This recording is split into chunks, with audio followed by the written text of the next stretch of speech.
again, a little progress just to talk about. We've done the grounding for the potentiometers. We have two level pots, the base control ground reference through the 10K, as well as the first gain stage potentiometer. As you can see, we didn't ground directly to the pot. We brought each ground to what we're using as our main preamp ground on this first potentiometer. So that will help with the keeping the noise floor very low. All right, so I'm going to keep wiring and I'll be back with an update. Okay, quick note. Kind of been going back and forth about the architecture of the amplifier. Now, the 3Monkeys, the Grease Monkey and the Sock Monkey, those two amplifiers, they have a boost switch on them. And I was debating about whether to include that stage, that boost stage. And you know what? I think I want to put it in here. So I also want to make it selectable, but there isn't obviously a whole lot of room in here for putting in relays and the associated power supply. So we're going to do just like we did on the Sock Monkey and the Grease Monkey. We're just going to use our double pole, double throw switch. So I've determined a place for it. We're going to put it approximately between these two tube sockets right here, and that should work pretty well for our layout. So I'm going to go ahead, mark and drill for the switch and put it in. All right. Okay, so we just drilled it out and put in our switch here, a little toggle. So that'll work well for deciding, switching in and out the boost stage. All right, so I'm going to continue wiring and I'll get back to you.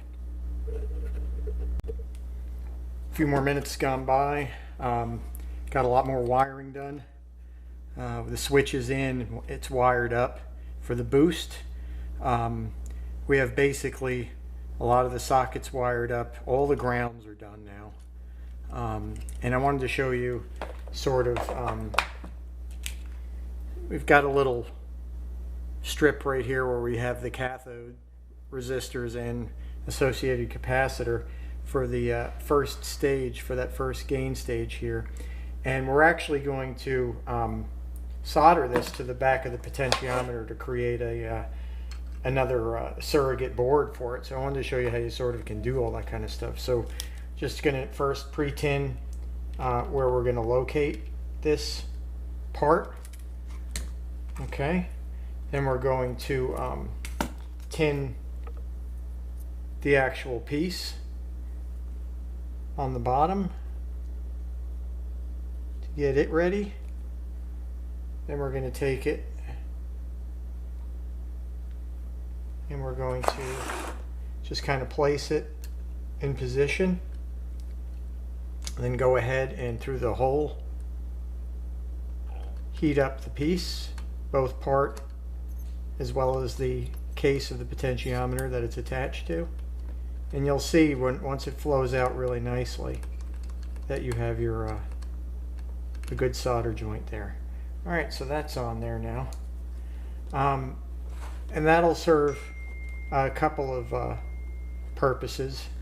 You have your ground point, which the two capacitors, rather two resistors and capacitor are attached to, and a place to put those resistors and capacitors. And then we can just attach our leads from the tube cathodes pins, and we're good to go there. So we're closing in on finishing this thing up. We're also, as I said before, going to put another one of these strips mounted on a potentiometer, and this will be basically have all the components for the tone stack. So it'll have the slope resistor and the 3 capacitors on it. All right, so I'll give you an update when we've made some more progress. All right, so we've been working for about another hour, 45 minutes. So we have the cathode little assembly soldered in, and then we also put in the tone stack. We've got the 100K 47 puff 2.02s connecting to the bass and treble controls. We have the treble control going to our master, which will basically simulate power amp drive. That is then headed to our final output stage, which is a cathode follower, just a typical sort of design, typical cathode follower, nothing special there. That will then go out to what will be basically the level control for the output of the unit. So we've basically got a few more capacitors to put in and then wire up our heaters. And then we should be ready to turn it on and see what happens. So we're getting close. All right. Okay, so we had another about 10 minutes or so of wiring, 15 minutes or so, and it's done. We put in our capacitor for our cathode follower output, connected that to the jack, put in the heater wiring. We had discussed, I believe, earlier, but if we hadn't, I'll re-mention it again, that the heater was that was supplied was not center tapped, so you use another sort of an artificial center tap, which would be a couple of 100 ohm resistors, which would be referenced to ground, one each off of each leg of that 6.3 heater wind. And that is there basically to eliminate noise, hum in particular. So yeah, we've basically got it ready to go. So at this point, I'm going to go ahead and power it on. And we've already tested the power supply, so we know that's working. We're going to just be testing that there are no, let's say, shorts anywhere down the line. We have our fuse in there to protect things. Usually when I power something up for the first time, I'll use what's called a variac, which allows you to bring up the voltage very slowly, and you'll have an amp meter on there, so you can sort of watch the current draw as you bring the unit up to its operating voltage. You could determine by that amp meter if it's drawing excessive current, which would indicate that there's a problem in the circuit. So, you know, that's always a good thing to do. So I'm going to go ahead and plug this thing in, and I got to get a power cord, so I'll be back. Okay, so we're back, and we've got our plug into our AC port. We've got our other end sort of hanging out right now. We're not going to plug it in just yet. We have our meter, and what we're going to do is we're just going to check that all of our voltages are looking like they're in where they're supposed to be, that we have heater voltage and DC voltage, AC and DC, before we put tubes in it and start her up. So I'm going to first check the B plus string, so I'm going to set my meter to DC. I'm going to attach the negative probe to the chassis through a convenient little screw hole there, and then I'm going to place my positive probe against the last point in the B plus string at V1A. So I don't know if you can read that right now, but we're at 0.222 volts DC, which is obviously there is nothing going through here as we're not plugged in yet. So when we plug this in optimally, we would like to see 350 volts DC and 3.5, 3.6 volts AC on the heater. So I'm just going to go ahead and plug this thing in, and we'll watch this go up. 300, 330, 340, 347, 348, 349, 350, 351, 352. So we're right there, 353. Now this voltage will drop when tubes are inserted into the circuit and there's, in a sense, a load put on it. But right now we're at 353, 354. So that's good. I'm happy with that.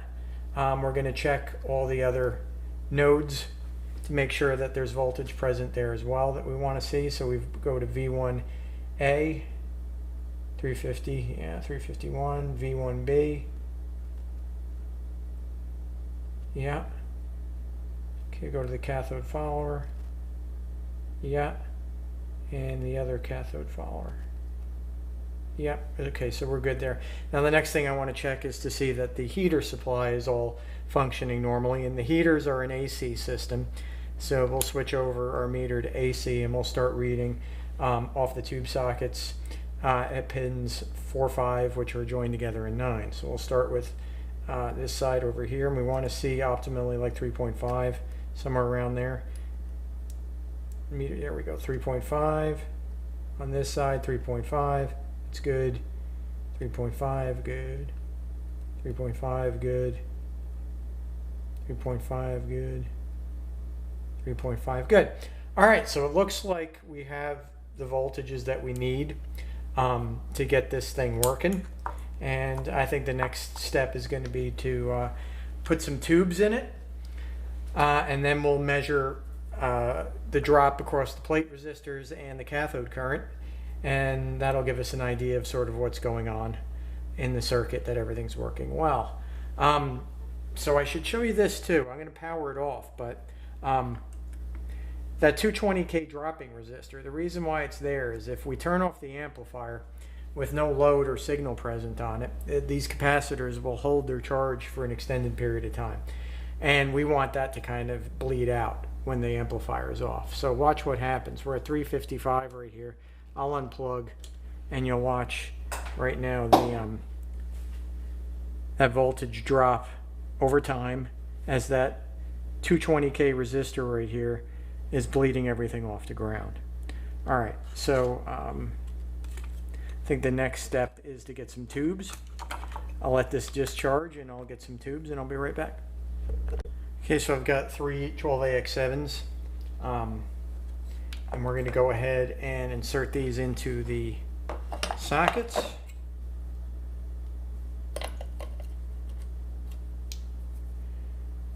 Locating their pin orientation.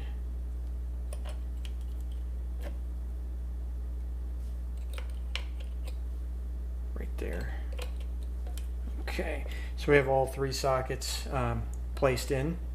I'm going to turn all of our potentiometers down to all the way off.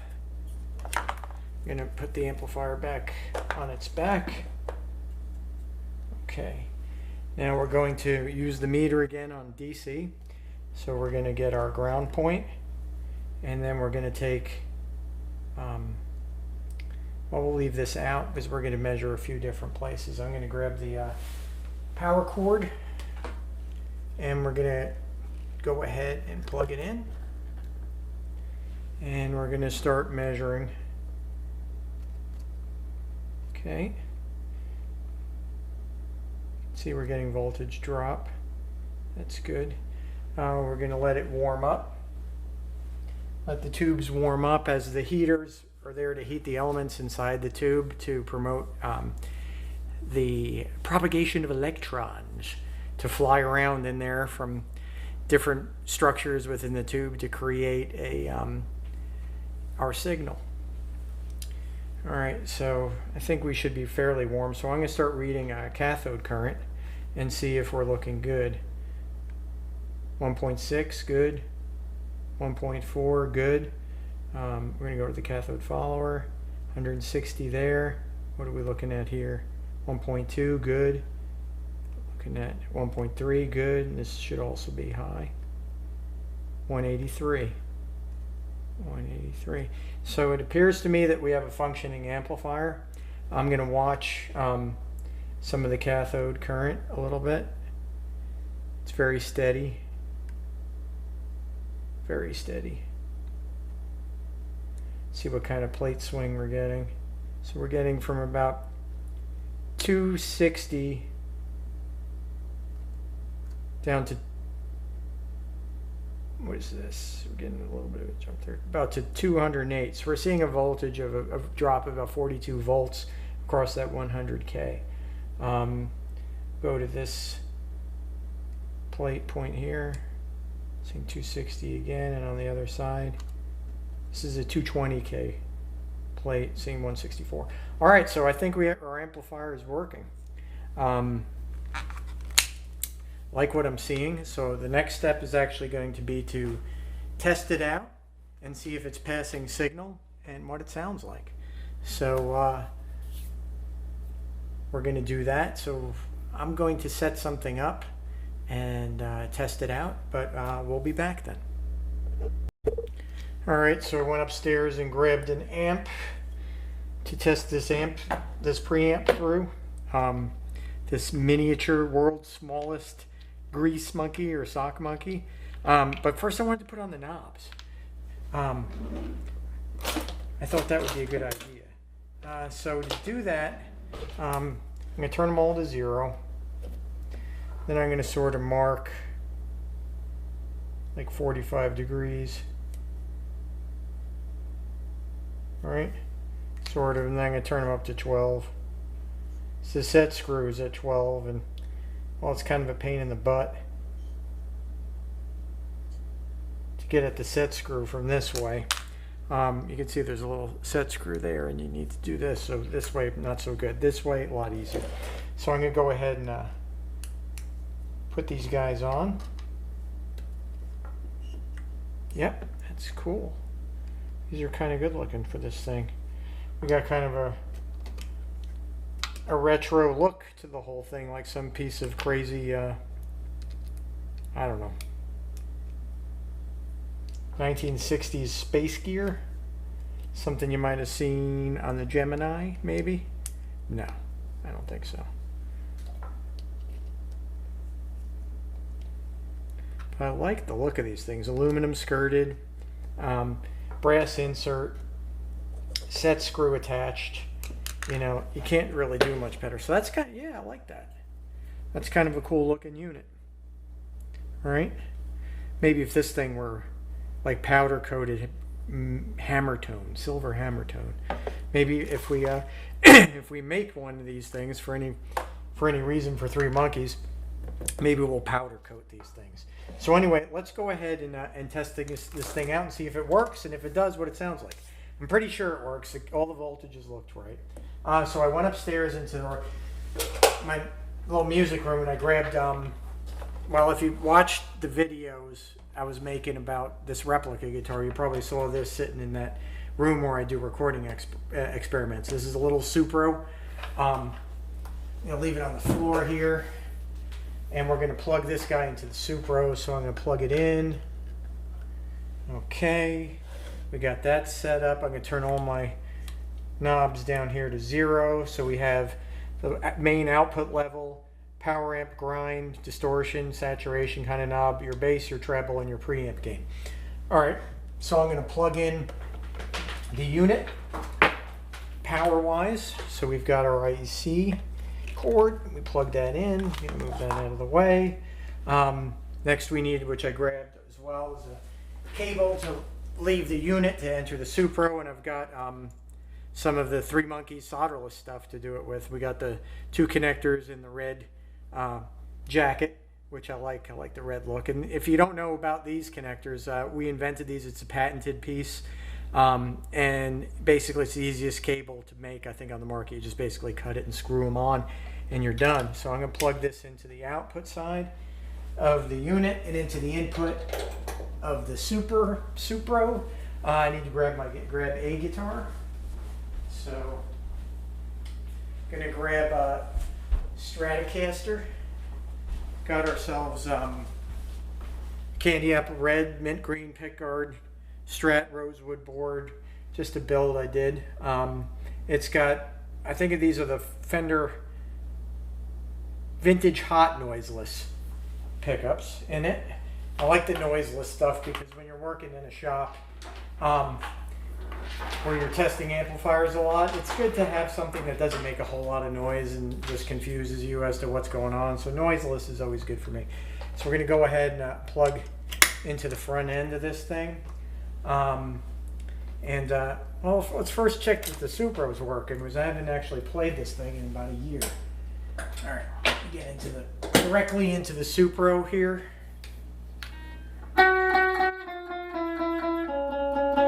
I think we're good there. All right, so we'll plug back into the unit, and we'll plug the unit back into the Supro. Okay, we're in. Let's start off with, we'll just bring up our preamp a little bit. Put our bass and treble up at noon. Bring our power amp up a tiny bit. And then we've got our level control. So I'm going to bring that up slowly so I don't blow out the input of this amp. So we are working. All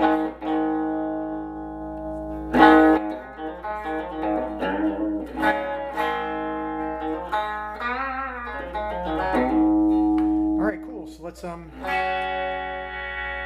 there's the treble.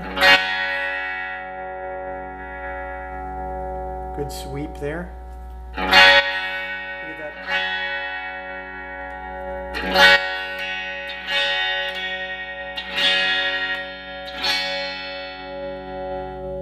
Bass.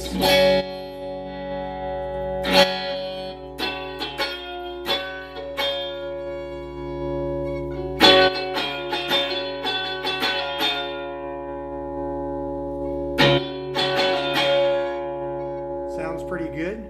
Drop the output a little bit down.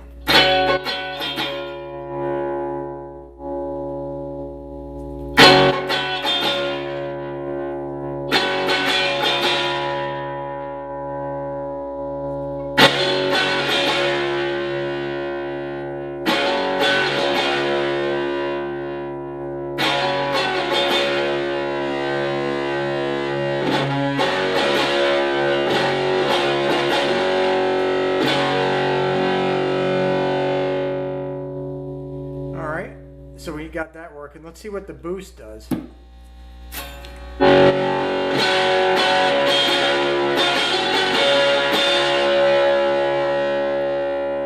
Actually, I don't think we're even going to need the boost on this.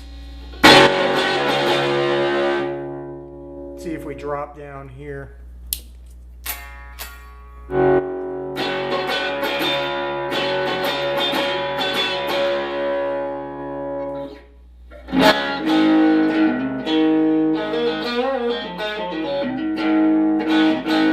Alright, so I think it's working pretty good. I think we'll leave it here, and I'm going to put the back cover on this thing, and then we're going to go ahead and plug it into the pedal board with the 2 notes cabs in and see what that sounds like. Okay, so stick around for that, and we'll get that done.